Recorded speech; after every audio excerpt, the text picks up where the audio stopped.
Good morning, everyone. Welcome to our webcast today. We're going to go ahead and get started.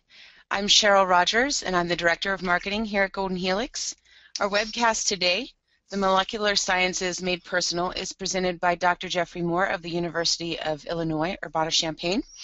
And before Dr. Moore gets started, I would like to introduce Dr. Andreas Shear, our President and CEO. Cheryl, thank you very much, and good morning, everybody. The new breakthroughs are being made every day in genomics. It's a very dynamic and fascinating industry, and with the exceptional growth in this area, also a lot of new people are entering the field. Future researchers, clinicians, counselors, and doctors. This new generation will need to learn not only the science, but also needs to understand how to process the massive amount of data generated with DNA sequencing. Now, as universities are putting educational programs together to prepare the next generation of scientists to understand the ins and outs of DNA analytics, they are running into obstacles. Bright kids who are fascinated by the science are not necessarily computer programmers, nor do they want to be. Yet many of the tools to teach basic analytic skills in genomic programming are public domain or are open source programs that require enormous amount of computer science knowledge to handle those. Now, over the years, we have worked with a number of institutions to building curricula that leverage our software, the SNP and Variation Suite, and Farseek, as well as Genome Browse, for educational purposes, simply to make it easier to get into the science and to accelerate the learning curve. As a company, we provide additional support to professors. So we not only supply the software, but we also help in other ways. So for example, we provide sample data sets that can be used to create training projects for the students. We have extensive video and tutorials on our website that are useful for self-study. And lastly, we actively help professors in putting their curriculums together. So we help also on that end to get things started. It's today our distinct pleasure to hear from Dr. Jeff Moore. He's one of the top thought leaders in this field, and today he will share with us how he teaches the next generation of researchers. Jeff, thanks for coming to us today. The floor is yours. Very good. Thank you so much, Andreas and Cheryl, for the introduction. It's really, I'm thankful for the opportunity to tell everybody about some of the ways that we're attempting to transform how we teach chemistry to our students here at the University of Illinois, especially our pre-health students. And since nearly 85% of the students that we teach, say in our sophomore organic classes, are somehow connected to the life sciences or pre-health professionals, this really means that we're dealing with maybe several hundred students each year. So it's a chance, I think, to have a real impact on future healthcare professionals. With that, let me dive in and get started and tell you a little bit about where this webinar is going. So I'll give an introduction and try to answer this question, maybe even throughout the talk. Genetics and chemistry, what's the link, and why in chemistry should we even be thinking about using genetics to as a teaching platform?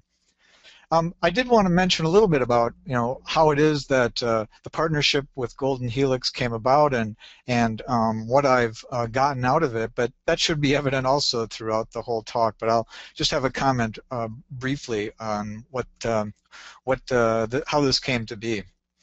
Then I'm going to tell you about an educational project that is underway, supported by the Howard Hughes Medical Institute, HHMI, and so I'll tell you about the design of that study, and we're really in the early phases of it. I mean, in fact, really, it begins next fall, so there's still decisions that are being made, and in fact, the bulk of the work that I'll present today is really trying to get at the question of what kind of data do we want our students to be using?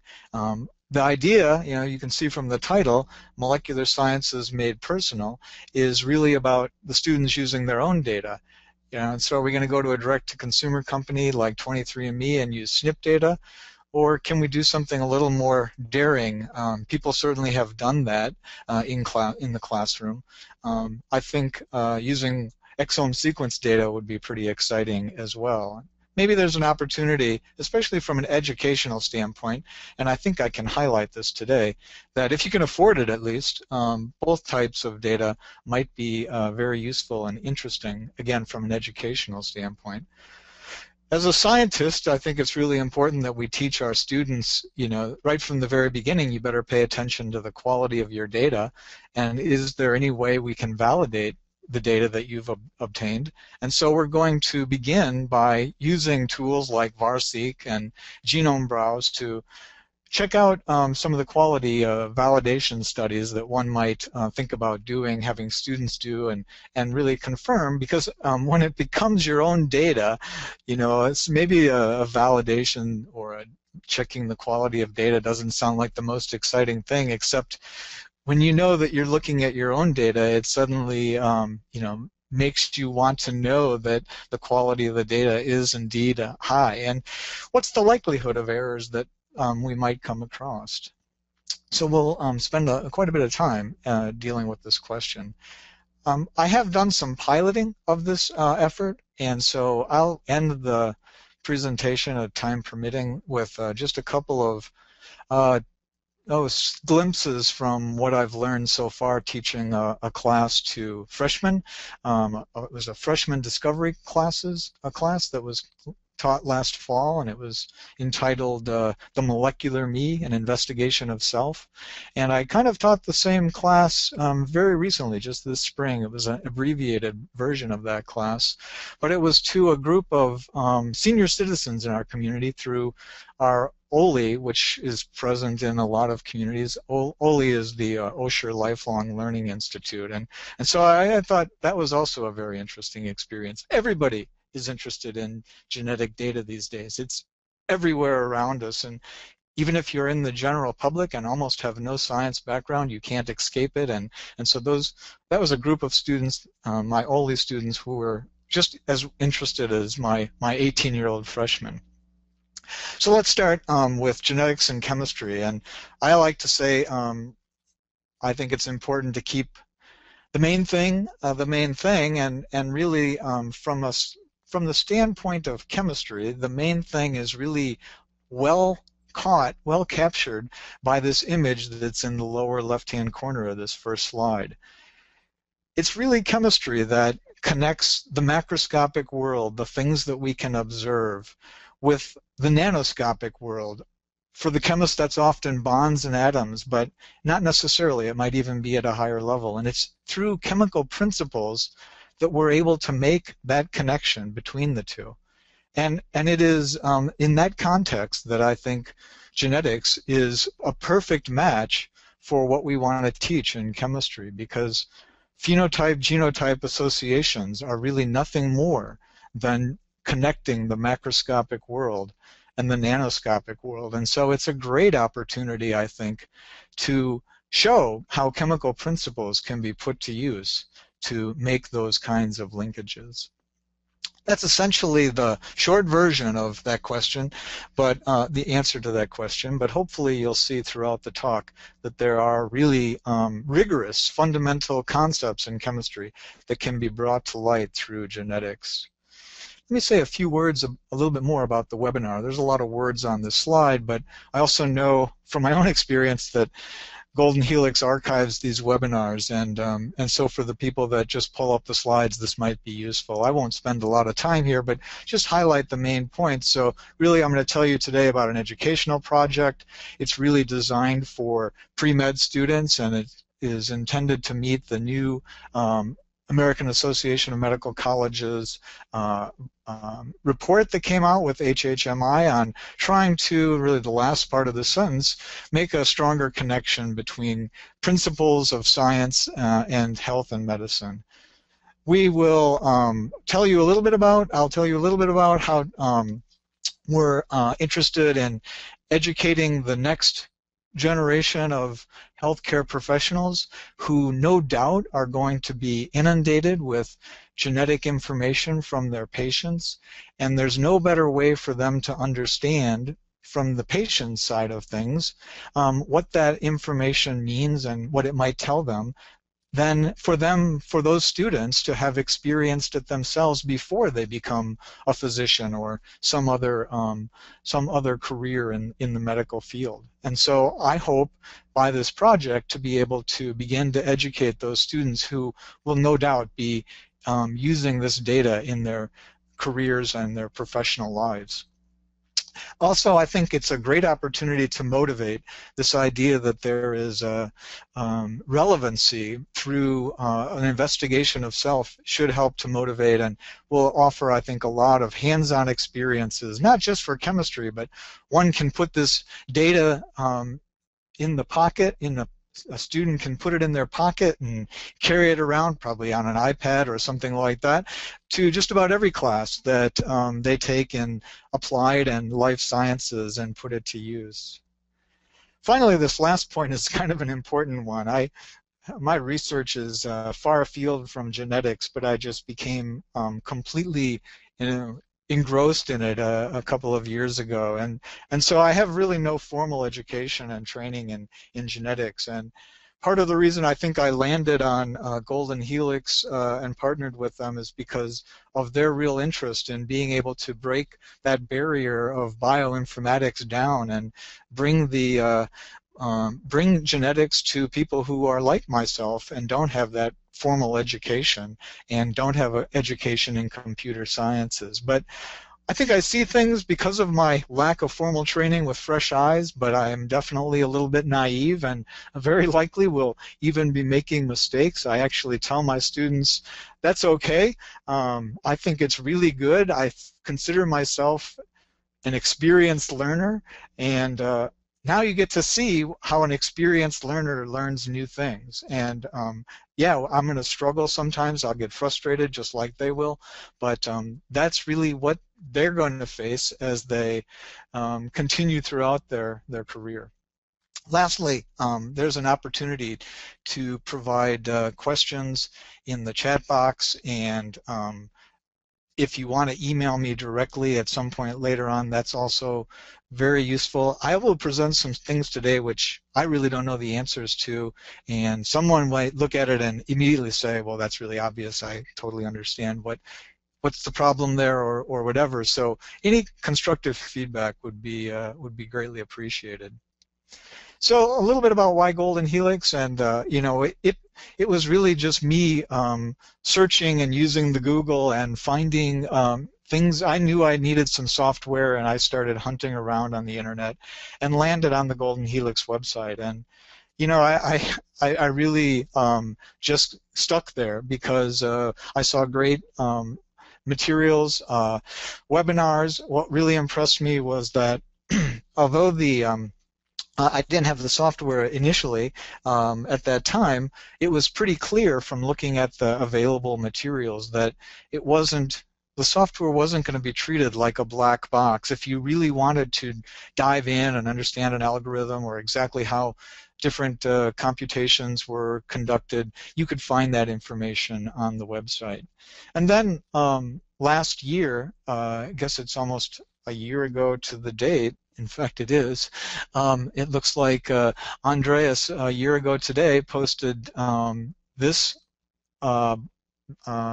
blog post, which I have a link to. And by the way, in these slides, when you take a look at them and download them, if you go in the screen mode, all of these links that are underlined should be live. So you can go and check out his blog post, but really it's almost exactly what he said in the introduction of this webinar. It's basically that this generation of students are going to be really interested in the science, but not all of them are going to be computer experts. And so how do you dive through that, cut through that, and really get on to doing and answering the kinds of questions that they want to answer? what was clear from this blog post is that Golden Helix has a commitment to education, and it was at that point that Andreas and I started talking, and really our partnership, my partnership with Golden Helix, grew out of some of those early conversations. So about the project that I'll be telling you about today, I'll just give you a little bit of background and what led up to that project. And for me, I have an active research group. It's in organic materials, polymers, and composites, and self-healing materials, and things far afield from genetics. But I also treat my classroom as a laboratory, just like I treat my laboratory as a laboratory where we do research on materials. But in my classroom, I'm constantly putting forward hypotheses and trying to make the class better, trying to make sure that the students are engaged and the content is relevant and so forth. And so a couple of years ago, sometime probably around 2012, I was really asking this question, do personal connections lead to greater learning? And in fact, the hypothesis written here is really what I was after. Are learning gains greater when the content that the students are studying, say in my class, is closely connected to knowledge that they're getting in acquired fields? And so this diagram, which now has affectionately become known as the Rosie diagram, Rosie, if you happen to remember the show The Jetsons, looks a lot like this diagram. It wasn't really intended to look like Rosie when we started drawing it up, but I think it nicely captures where chemistry sits relevant to the life sciences, either the applied life sciences, and at Illinois we have things like an eye health program that involves integrative biology, or it might be even things like kinesiology, food sciences, psychology in the behavioral science, or physiology, bioengineering. All of these are tied into applied life sciences, which really rest on the fundamentals of molecular sciences, and that includes both molecular genetics, molecular biology, and biochemistry. And the majors in our organic chemistry class are really largely here, and many of them also are majoring in some of these more applied life sciences at the top.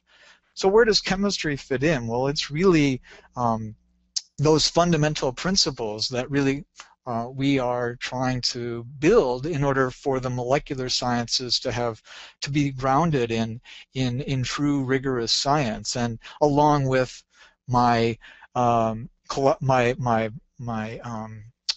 my collaborators, I have some in statistics, and we started talking about ways that genetics really would make sense in teaching those fundamental principles. Me, chemistry, my colleague in statistics, thinking about great opportunities in statistics, to be teaching fundamental principles that could feed in and address this hypothesis to hopefully answer the question on the title of this slide. So how to teach organic chemistry was my question. How to teach organic chemistry using content that connects the students' knowledge that they're gaining from their molecular and applied life sciences courses and make my subject relevant to them in that way. So I started in the 2013, and the list on the left, this is sort of, you can see the dates, this is straight out of my syllabus. The list right here is a bunch of topics that we would cover typically in organic chemistry, things like molecular orbital diagrams, and we also get into the nucleic acids, and they're great opportunities to study the heteroaromatics and whatnot.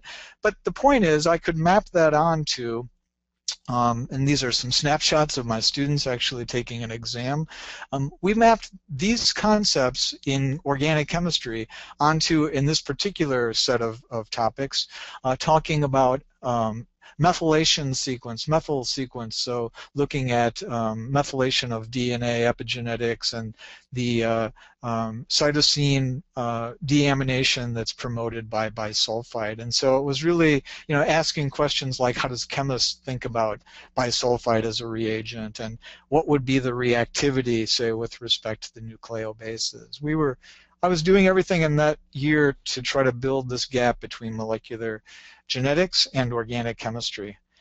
a lot of my colleagues started asking me, Jeff, what in the world are you doing teaching genetics in your organic chemistry class? And I tried to convince them that it was the same concepts that I used to teach, just in the context of genetics. But then I started looking at the history, and this goes back, to this very classic, now 71-year-old paper that, has really revolutionized and really, I think, began the field of molecular genetics. Oswald Avery and his colleagues published the paper, which the title of the paper is the title of my slide, and I've italicized and bolded the word chemical, because if there is ever a clear connection between genetics, DNA, and chemistry, it really comes from the very beginning, the roots of Oswald Avery's paper, the studies on the chemical nature of substances. And in that paper they showed that DNA possessed the genetic information that could transform the heritable characters of cells. And they did it, they showed that through, just sort of classical chemical means, demonstrating that in the analysis in the table that carbon, hydrogen, nitrogen, and phosphorus matched up with, that were experimentally obtained, matched up with that which was expected for and understood at that time to be nucleic acid, the formula of nucleic acids.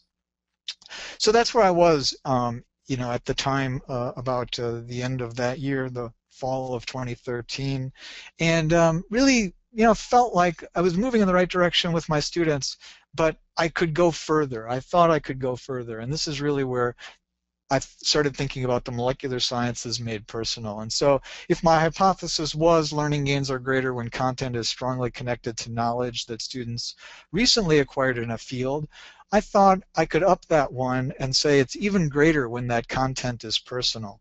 And so this is basically a flowchart thinking about how a student transforms themselves from novice to expert in a particular subject. And it's really about going around this cycle in as many times as possible, right? Because you get to be a master only after you've really experienced a lot. And so what sustains you moving through this cycle of learning is your interest. And I don't think there's anything that will keep you more interested than when the subject matter has personal meaning to you. And so that's really what I started thinking about in terms of how I could begin to use students' own genetic information in the course. Interest drives curiosity, which allows students to seek knowledge and embrace things they don't know. It then allows them to, through the process of exploration and discovery, to organize new knowledge and provides for them their own personal growth, open-mindedness, and all of this additional knowledge and information that they now have sort of allows them to understand at an even deeper level a new, more complex idea, and again with sustained interest, and they can continue to go around that. This is a great book, Todd Kashdan, who really talks about the importance of curiosity in learning and how it is important for sustaining interest. So now my question became how to deliver personally meaningful content to the individual organic chemistry student. And this was, again, the fall of 2013 when I was teaching that course. I was reading everything in Nature, Science, and pretty much other places that I could get my hands on it, and George Church published this commentary in Nature.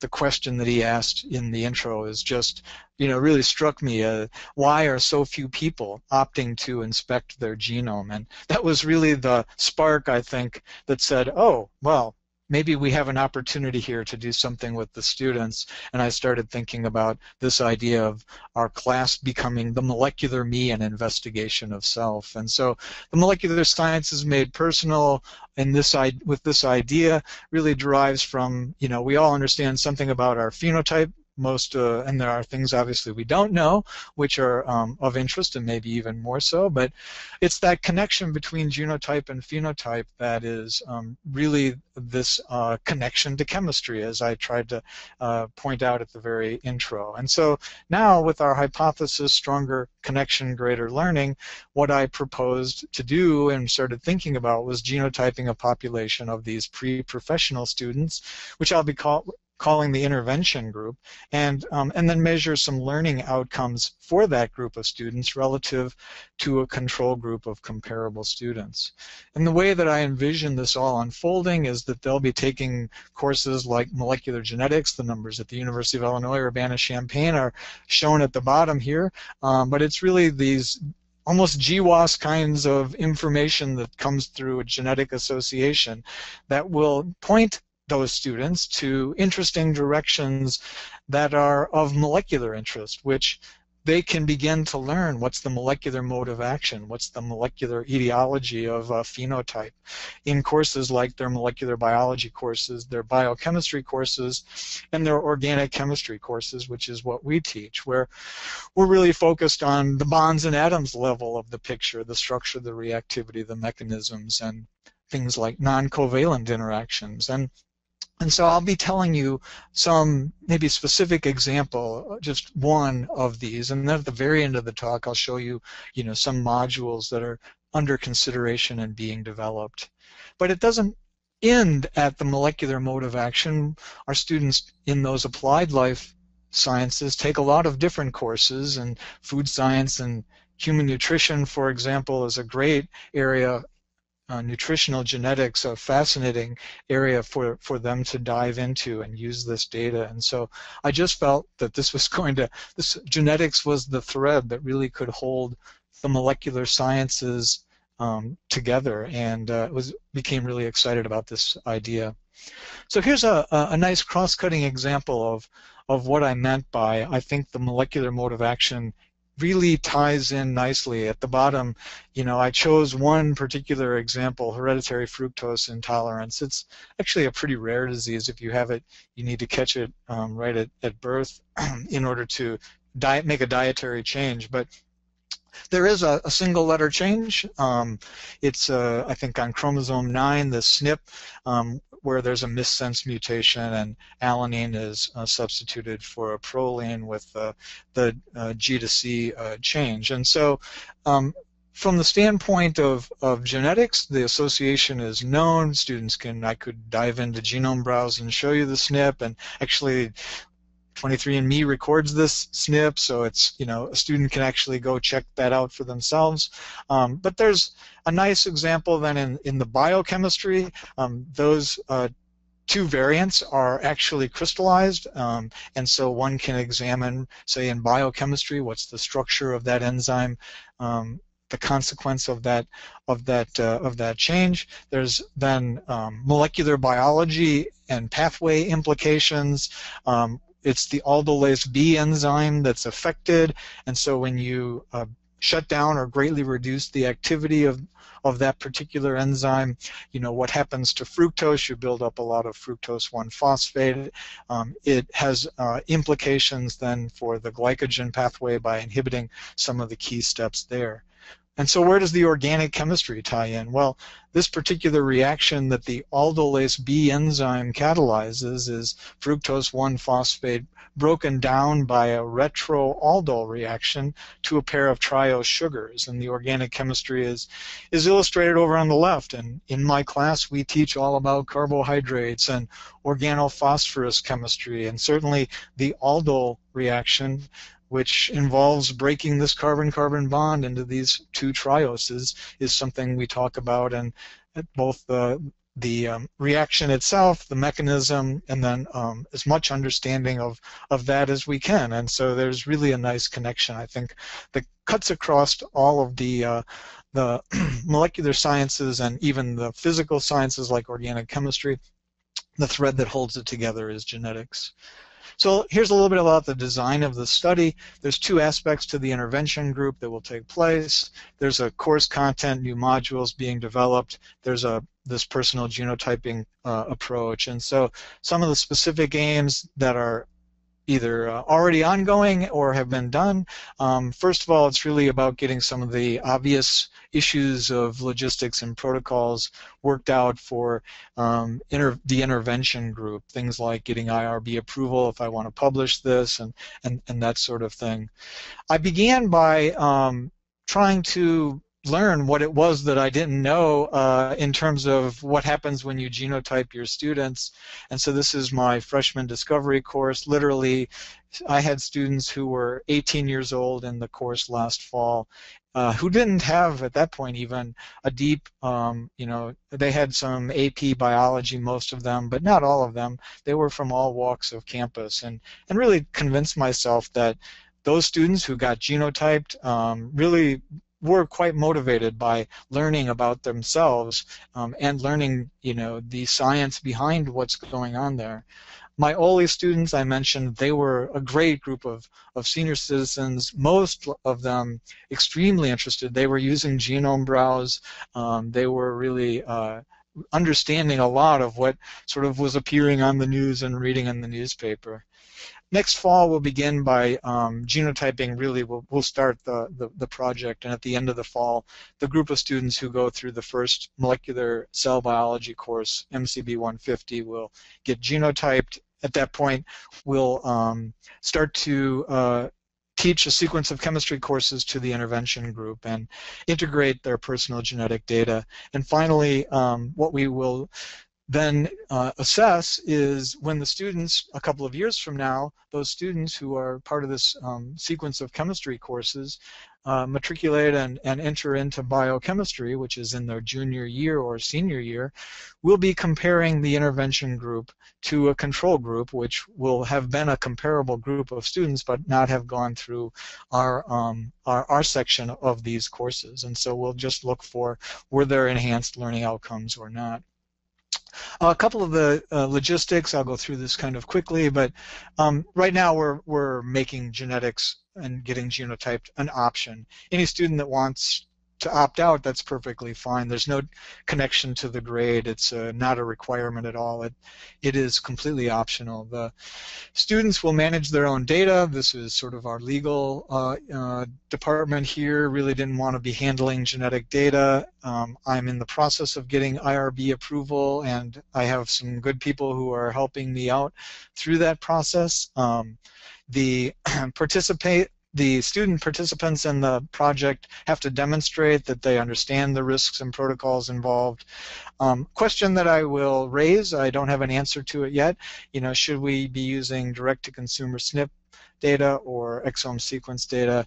No matter what, we're just going to be collecting saliva samples, expecting 6 or 8 weeks to get the data, and there's a chance to learn from a lot of other around the country classrooms that have participated in similar kinds of activities. So from here, today's webinar, we're going to dive into the question of what kind of data should be collected, and then can we validate that data, and I'll show you how we can do that with very simply. I'll give you a quick demo with Farseek and show you some of the validation studies that I've done, and hopefully we'll raise the question of, like, could we do this with large numbers of students, and what do we expect?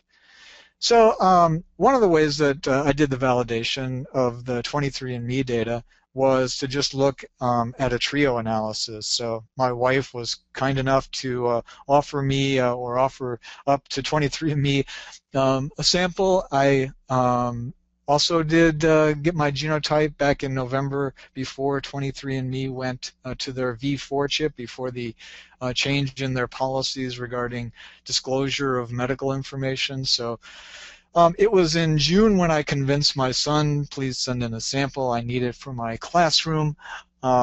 He got on the V4 chip. If you want to know the difference between what 23andMe collects, what data they collect, you can find it from that link. But basically, we're going to look at this question of reliability. How good is that data? And, it's certainly, others have addressed this question. It's probably been addressed many times, but it gets back to the point I'm trying to make here. When it's your own data, you suddenly take a great deal more interest in it. And so one typical error is reported on Illumina's website, the data sheet that's highlighted there. 1 in 1,000 to 1 in 10,000 are the kinds of numbers that are typically seen. The data from 23andMe, I'm sure there's probably great ways, and if people know, I'd love to hear about it, of transforming their text files into VCF. Here's a link I found. It has a VCF converter, and I'll tell you a little bit more. There's one more slide about this, but you know, we're looking for very simple ways to transform this text file from 23andMe into VCF files that we can use in programs like Farseek and Genome Browse. And we certainly have a good method in place, but there's probably even better ways than the way that we sort of hacked ourselves through it. So we'll look at the trio data, load them up into Farseek, and we just used the hereditary gene panel starter template. Very nice. Everything loads in smoothly. Lots of useful annotation tracks there. We're good to go.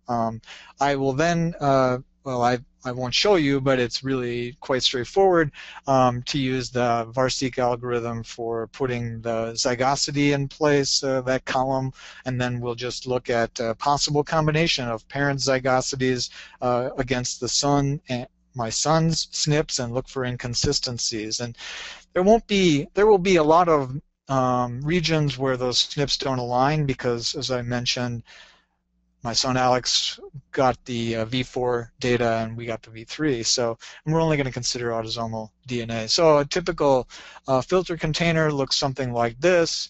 I'm going to take a look at the, for example, comparing the 23andMe reference call, so homozygous and reference, against, say, my wife being homozygous and reference, and any kind of inconsistency would be if my son was not homozygous reference, since that should be the only option. And you can see there were 79 SNPs that made it through that were inconsistent with both my wife and myself being homozygous reference, and my son being either heterozygous or homozygous variant.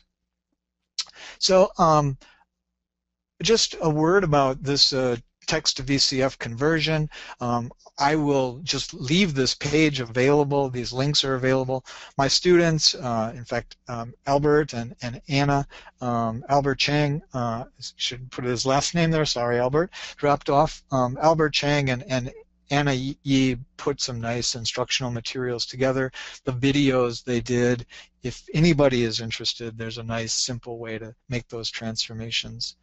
So here's a summary of the data, the consistencies in the top table, the inconsistencies in the bottom table. So again, like I showed you in that example, father's SNPs, mother's SNPs, son, if everything is called out correctly, should be only reference as an example.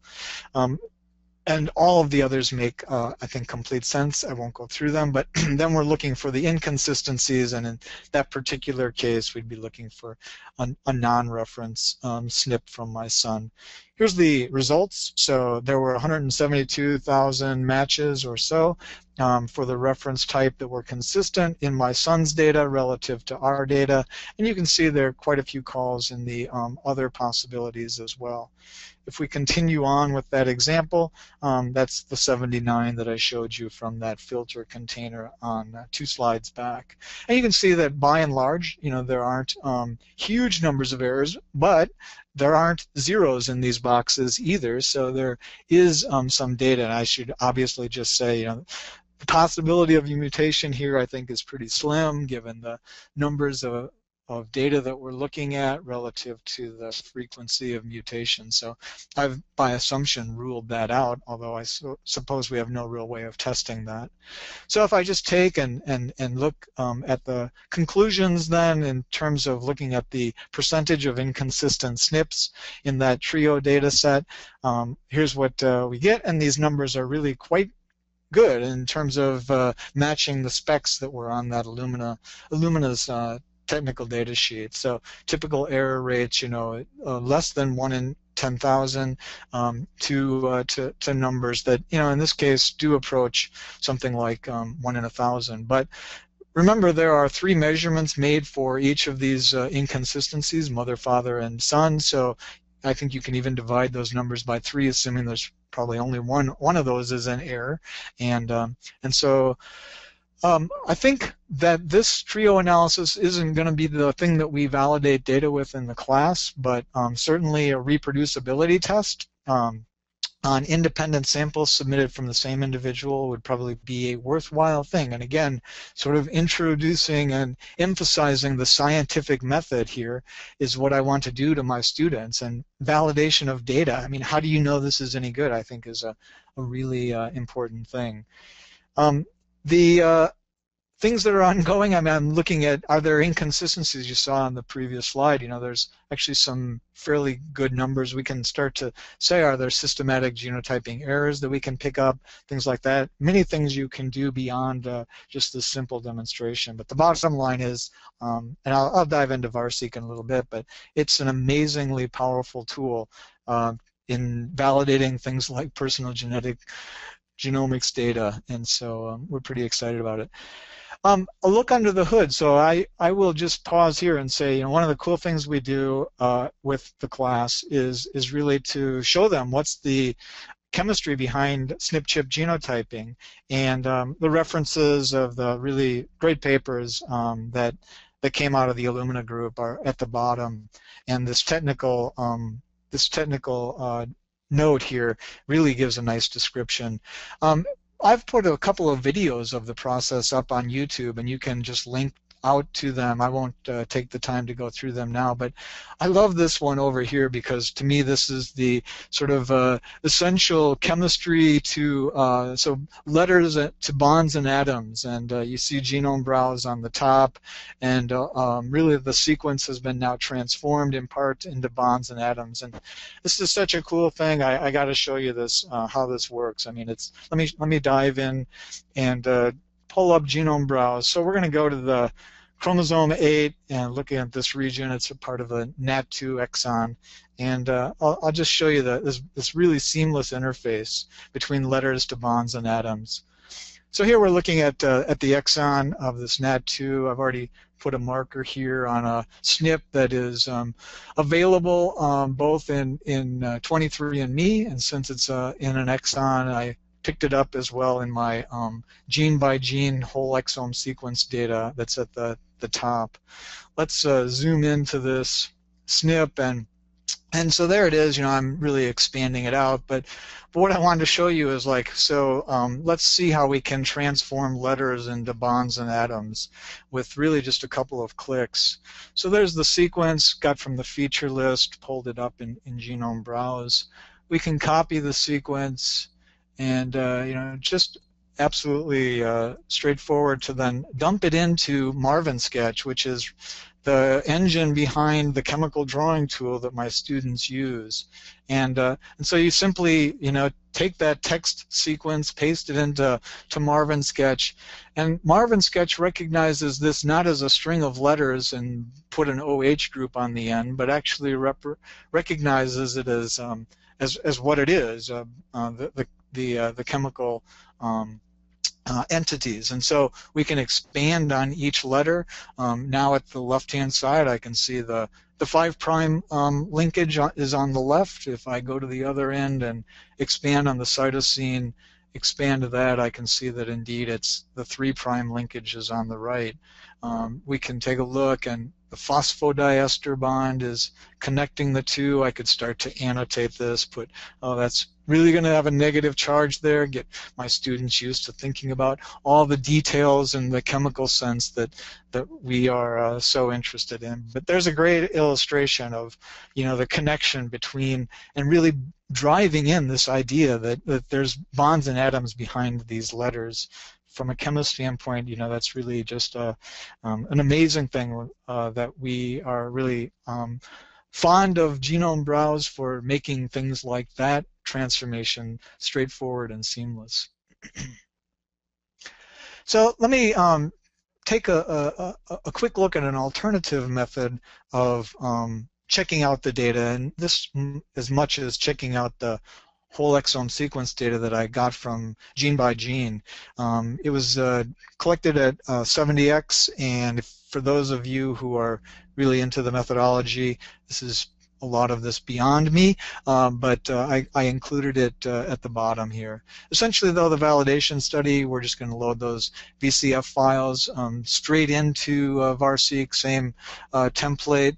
I'm going to match the exome data against the SNPs that I got from 23andMe. I'm going to just look for consistencies and inconsistencies and those variants that were both matched, that were both present in those data sets.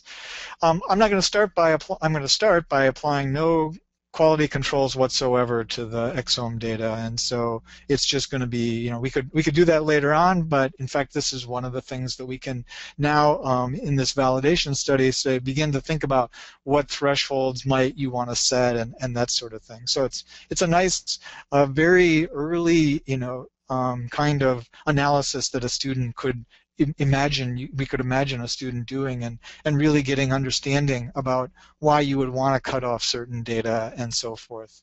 And so we'll take a look at these inconsistencies and compare the read depths and genotype qualities for that exome data against the and compare the what those numbers look like for consistent and inconsistent variant calls. I do have one, you know, by this process found a sort of I guess a region I can only say at this point I consider it suspect, and you know, one of the great things about doing this webinar is probably somebody will look at it and immediately say, oh, I know what's up there, which I don't, and I haven't really dove into it that much, but if when I show you this this region that came up through this validation study, if anybody has any ideas, I'd definitely love to hear them. So, you know, here's a typical filter. Just I'm not going to use zygosity this time. I'll just do you'll see I'll do a matching routine on genotype calls. Genotypes represented as zeros and ones. Gene by gene, that's the GBG, and homozygous variant, and I'm comparing it to 23andMe's homozygous variant calls as well. And so the filter in this case found 6,900 matches, and a typical match then would look something like this, where the SNP from 23andMe is on the bottom track and the gene by gene call is on the top, and you can see the raw data and the pile up in coverage at the top. So here's the results of those studies, and you can see that there are really definitely some errors. In one place in particular, the homozygous variant heterozygous 23andMe data called up quite a few hits. But if you sum all of these, the consistencies, by the way, are where you would expect, obviously, the match: heterozygous, heterozygous, homozygous variant, homozygous variant. You know, you see the large numbers there. Again, no filters, nothing going on here. That's the data, the inconsistencies that are shown in red.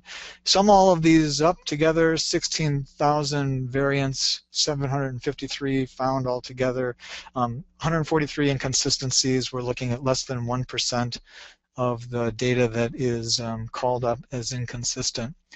And yeah, I can take a dive actually into Farseek, very quickly, and show you what those filters look like. So we can actually find this region that I said is somewhat suspect. It comes from the gene by gene heterozygous homozygous reference 23andMe, and so if I enable this filter and put it to use, 12 variants, those 12 variants are called up, and let's see if we can go down to one of these right away. And if I go through the table, you can see that every one of them is exactly that. The gene by gene is heterozygous, and I'm not showing up anything here in the 23andMe because the VCF doesn't, it shows up as reference sequence. But I can check that out, just move the table over to the 23andMe data, and you can see that it's calling that variant as a homozygous reference. Go back to the 23 or the gene by gene data, and if I go through this, I believe the variant that I'm interested in that has some strangeness in the data is here, and you can see there are a lot of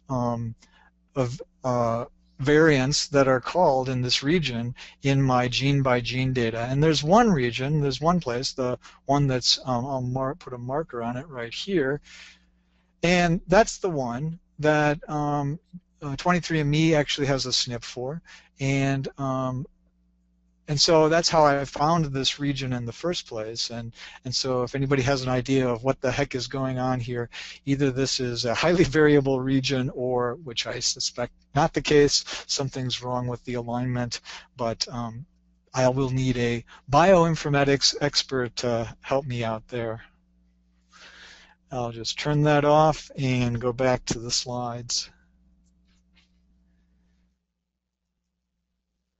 So here's the comparison of read depths and genotype qualities for those consistencies and inconsistencies. And by and large, you can see that the consistencies are have greater read depth than the inconsistencies, except for this region, this one, the heterozygous from the gene-by-gene, homozygous from 23andMe.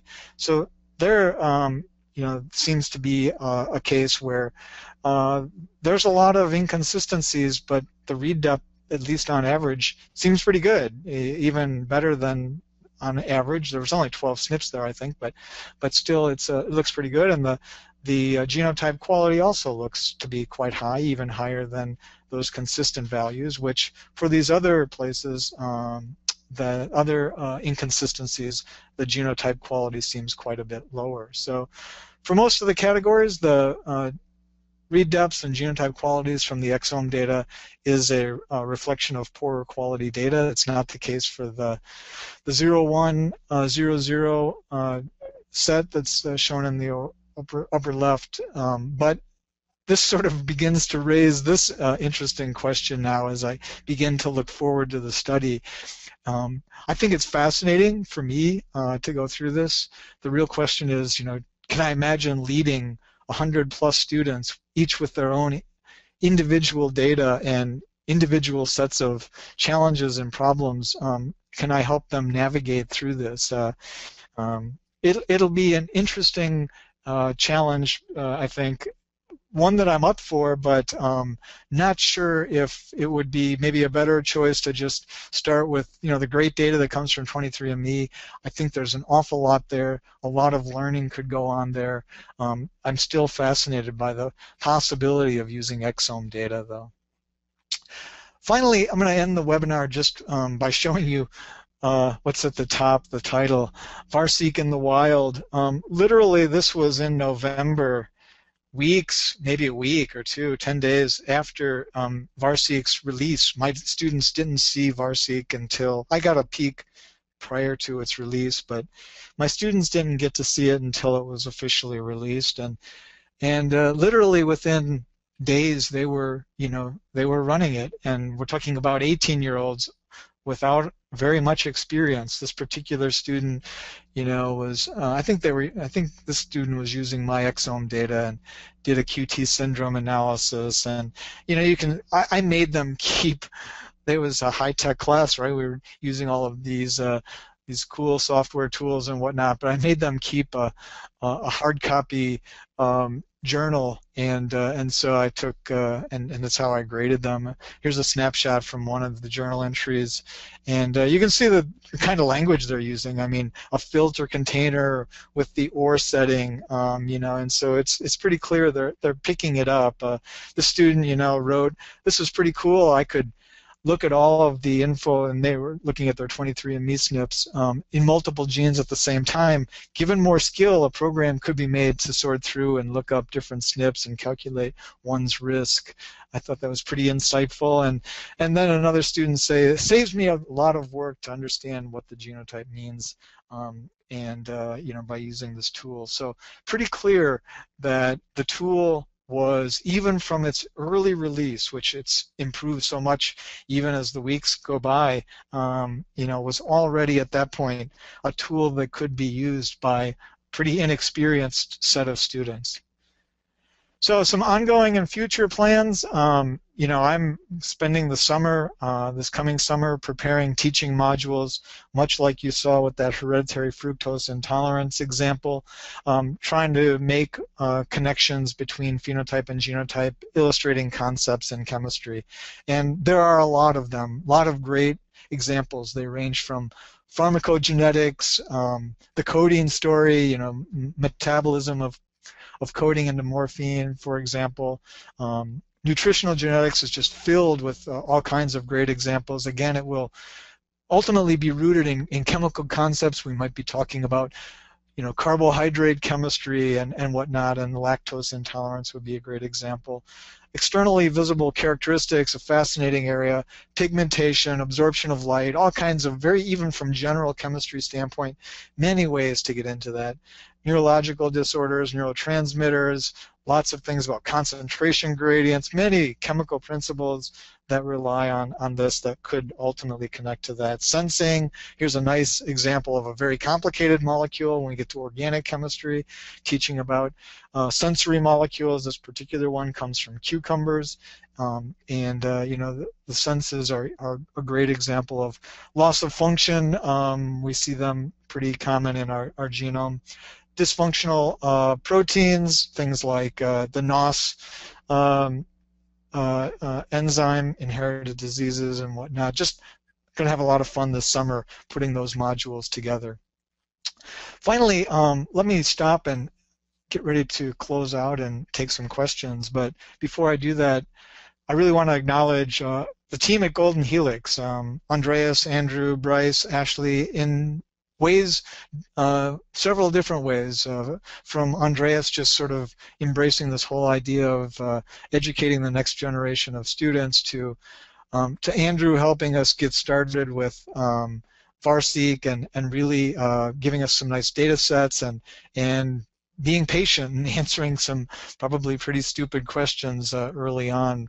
Bryce and Ashley put together some really fascinating examples of GWAS data that my students, my 18-year-olds, freshmen, were looking at and studying. So I greatly appreciate putting those data sets together. That took time, and it took time away from doing other things, but it just shows the commitment that Golden Helix has to education. This is my team at Illinois. Most of these are, well, there are various staff as well as instructors.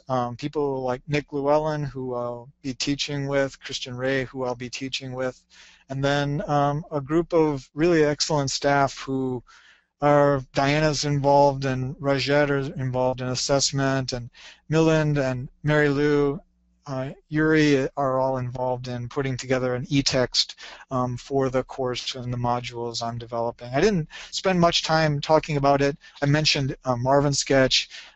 It's our engine, great electronic homework tool that uses Marvin Sketch. Was put together by Bob Grossman, Raphael Finkel at the University of Kentucky, and they have been great partners to help us more on the chemistry side of things. And so with that, I'm finished and would be really happy to take any questions. Thank you so much, Jeff. I just have a couple of quick announcements before we roll into questions. First, I will definitely have the webcast recording and slides up on our website. Those should be up by Friday. Our next webcast will be coming up on April 15th, and that will be presented by Gabe Rudy, our head of development. Gabe will present some of the new exciting features in our April release of Farseek. That's all for me, so let's look at some questions here. It looks like you kind of touched on this one, but maybe just expand a little bit on how you came about choosing Golden Helix over the other packages available. Right. It really was, you know, me surfing the web and then watching a couple of webinars.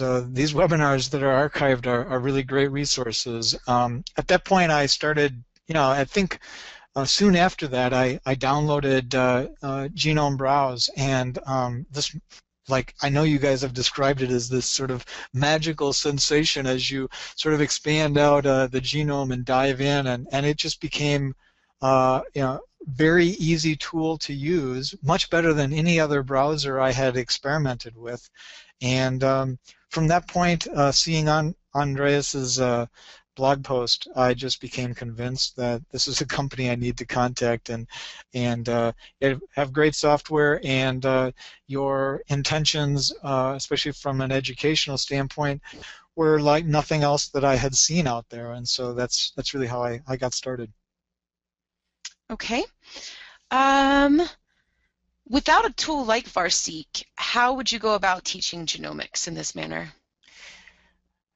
Oh man, it would be a really slow, very painful process. I mean, to do anything like what you saw me do today, because literally that was looking at the entire set of SNP data, all the variants in my VCF file from gene by gene. I mean, to go through that process with that kind of, like, literally, I think I started, I mean, I knew what I wanted to do for this webinar, but I started on Sunday, really just executing that. It took me an afternoon, and had the data already, had the slides made. I mean, it was, that, and that just shows you how, getting that data collected was really no big deal at all.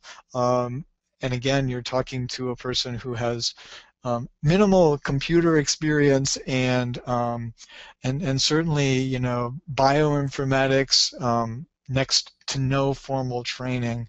I think I sat in a couple of lectures of a MOOC or something like that, but pretty much bare bones. So it's an amazing tool, and I think I only showed, like, I'm sure most people think might think that it was really trivial what I did, but for people that are watching this webinar, like I was, can definitely see, I think, the power behind it. How quickly are your students able to pick up Farseek and find areas of interest? Yeah, we started with a simple filter. I basically said, on day number 1, where I introduced Farseek as a new tool, I basically showed them, I think, one example, and then I said, how would you make a filter that took all of your 23andMe SNPs and removed anything that was a reference sequence, where your homozygous reference, and literally by the end of that 1.5-hour classroom experience, the students in my class had that filter already constructed, and so, I mean, it honestly, they got it very early on. I mean, I had already practiced myself, had a little bit of experience, but was able to walk them through that, and then that week they were turned loose and just sort of said, it's a discovery class,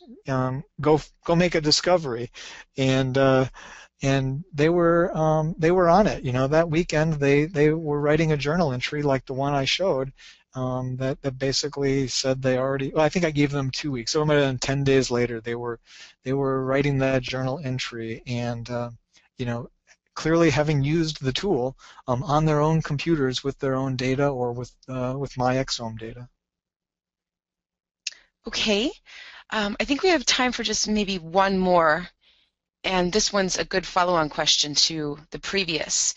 What interesting findings have your students discovered so far? Well, I guess the most interesting finding was, especially for the students that were examining my exome data, I think the most interesting finding was that I got a pretty clean bill of health from what they were looking for. So it was kind of random. It was a random search. So, but you saw, for example, this person who was looking at the QT syndrome and whatnot, and I think I got quite a few smiley faces from my students that basically said, "Looks like you're in good shape as far as this gene goes, or this particular potential phenotype goes. So I'm not sure if they've made any fascinating discoveries, except maybe to give me some peace of mind. How's that? That's perfect. We're happy for your clean bill of health. Well, with that, I think we're going to wrap, Jeff. I definitely thank you for your time and a wonderful presentation. Any remaining questions that have gone unanswered, we will be in touch soon, either someone from Golden Helix or Jeff himself. If you have any questions remaining, please feel free to get in touch with us. Thanks so much, and enjoy the rest of your Wednesday.